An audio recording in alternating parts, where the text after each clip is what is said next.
ನಮಸ್ಕಾರ. ರುಚಿ ಕೈ ರುಚಿ ವೀಕ್ಷಕರಿಗೆ ಸ್ವಾಗತ. ಇವತ್ತು ನಾನು ನಿಮಗೆ ತುಂಬ ಸುಲಭವಾದಂಥ ಹಾಗೆ ರುಚಿಯಾದಂಥ ಒಂದು ರಸಮ್ ರೆಸಿಪಿ ತೋರಿಸ್ಕೊಡ್ತಾ ಇದ್ದೀನಿ. ಇದು ಚಳಿಗಾಲ ಮಳೆಗಾಲಕ್ಕೆ ಹೇಳಿ ಮಾಡಿಸಿದಂಥ ರೆಸಿಪಿ.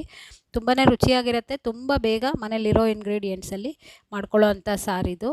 ಹಾಗೆ ಒಂದೇ ಥರ ಬೇಳೆ ಹುಳಿ ಸಾರು ತಿಂದು ಬೇಜಾರಾದಾಗ ಇದನ್ನು ದಿಢೀರಂತ ರಾತ್ರಿ ಹೊತ್ತು ಮಾಡಿಕೊಂಡ್ರೆ ಚೆನ್ನಾಗಿರುತ್ತೆ. ನೀವು ಇದನ್ನು ಟ್ರೈ ಮಾಡಿ. ಹಾಗೆ ಇದಕ್ಕೆ ನೀವು ಪಡವಲಕಾಯಿ ಕೂಡ ಬೇಕಾದ್ರೆ ಸೇರಿಸ್ಕೋಬೋದು ಈ ಸಾರಿಗೆ. ಇದು ಒಂದು ಸಾಂಪ್ರದಾಯಿಕ ಸಾರಿನ ರೆಸಿಪಿ ಅಂತಲೇ ಹೇಳ್ಬೋದು. ಇಲ್ಲಿ ನಾನು ಮೆಣಸು ಹುರ್ಕೋತಾ ಇದ್ದೀನಿ. ಫಸ್ಟ್ ಅದೊಂದು ಸ್ವಲ್ಪ ಅರ್ಧ ಆಗ್ತಾ ಬಂದಾಗ ಅದು ಚಟಪಟ ಸಿಡಿಯುತ್ತೆ.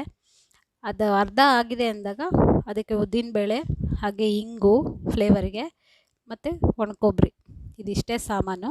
ಇದನ್ನು ಚೆನ್ನಾಗಿ ಫ್ರೈ ಮಾಡಿಕೊಂಡು ಅದು ಗೋಲ್ಡನ್ ಬ್ರೌನ್ ಆಗೋ ತನಕ ಮಿಕ್ಸಿಗೆ ಹಾಕ್ಕೊಂಡು ಕಂಪ್ಲೀಟಾಗಿ ಕೂಲ್ ಆದಮೇಲೆ ಮಿಕ್ಸಿಗೆ ಹಾಕ್ಕೊಂಡು ನೈಸ್ ಪೌಡ್ರ್ ಮಾಡಿ ಇಟ್ಕೋಬೇಕು. ಇದು ಒಂದು ಸಲಕ್ಕೆ ಅಂತ ಮಾಡಿರೋವಂಥ ಪುಡಿ. ನೀವು ಮಾಡಿ ಇಟ್ಕೋಬೋದು ಬೇಕಾದ್ರೆ ಡಬ್ಬಿಲಿ. ಸ್ವಲ್ಪ ಡಬಲ್ ಮಾಡಿಕೊಂಡ್ರೆ ಕ್ವಾಂಟಿಟಿ ಸರಿ ಹೋಗುತ್ತೆ. ಹಾಗೆ ಆ ಪುಡಿ ಮಿಕ್ಸಿಗೆ ಹಾಕ್ಕೊಂಡ್ಮೇಲೆ 2 ಕಪ್ಪಷ್ಟು ಒಂದು ಪಾತ್ರೆಯಲ್ಲಿ ನೀರು ತೊಗೊಂಡು ಅದಕ್ಕೆ ರುಚಿಗೆ ತಕ್ಕಷ್ಟು ಉಪ್ಪು, ಹಾಗೆ ನಾನಿಲ್ಲಿ 4 ಟೀ ಸ್ಪೂನಷ್ಟು ಮಿಶ್ರಣನ ಸೇರಿಸ್ಕೊತಾ ಇದ್ದೀನಿ. ಹಾಗೆ 2 ಟೀ ಸ್ಪೂನಷ್ಟು ಬೆಲ್ಲ ಒಂದು ಸ್ವಲ್ಪ ಮುಂದಿದ್ರೆ ಚೆನ್ನಾಗಿರುತ್ತೆ. ಇದು ಆ ಮೆಣಸಿನ ಖಾರ ಇದೆಲ್ಲ ಸರಿ ಹೊಂದ್ಕೊಳ್ಳುತ್ತೆ. ಆಮೇಲೆ ಹೆಚ್ಚಿಟ್ಕೊಂಡಿರೋಂಥ ಕರಿಬೇವು, ಕೊತ್ತಂಬರಿ, ಒಂದು ಚಿಟಿಕೆ ಅರಿಶಿನ ಇದಿಷ್ಟು ಸೇರಿಸಿ ಚೆನ್ನಾಗಿ ಕುದಿಸ್ಕೋಬೇಕು.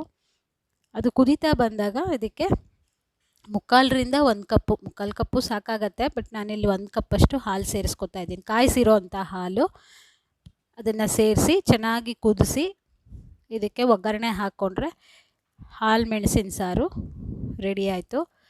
ಬಹಳನೇ ಸುಲಭವಾಗಿ ಮಾಡೋವಂಥ ಸಾರಿದು. ಹಾಗೆ ಇದನ್ನು ಬಿಸಿ ಅನ್ನಕ್ಕೆ ನೀವು ತುಪ್ಪದ ಜೊತೆ ಸೇರಿಸ್ಕೊಂಡು ಬಿಸಿ ಇರೋವಾಗಲೇ ಊಟ ಮಾಡಬೇಕು. ಆಗಲೇ ಇದರ ರುಚಿ ನಿಮಗೆ ಅನುಭವಿಸೋಕ್ಕೆ ಸಾಧ್ಯ. ನೀವು ಇದನ್ನು ಟ್ರೈ ಮಾಡಿ ಅಂತ ಹೇಳ್ತಾ ಹೆಚ್ಚಿನ ವೀಡಿಯೋಗೆ ಸಬ್ಸ್ಕ್ರೈಬ್ ಮಾಡಿ. ಧನ್ಯವಾದಗಳು. ಇದಕ್ಕೆ ಪಡವಲಕಾಯಿ ಸೇರಿಸಿ ಮಾಡಿದ್ರೆ ಪಡವಲಕಾಯಿ ಕೂಟಾಗುತ್ತೆ, ಸ್ವಲ್ಪ ಗಟ್ಟಿ ಮಾಡ್ಕೋಬೇಕಾಗತ್ತೆ.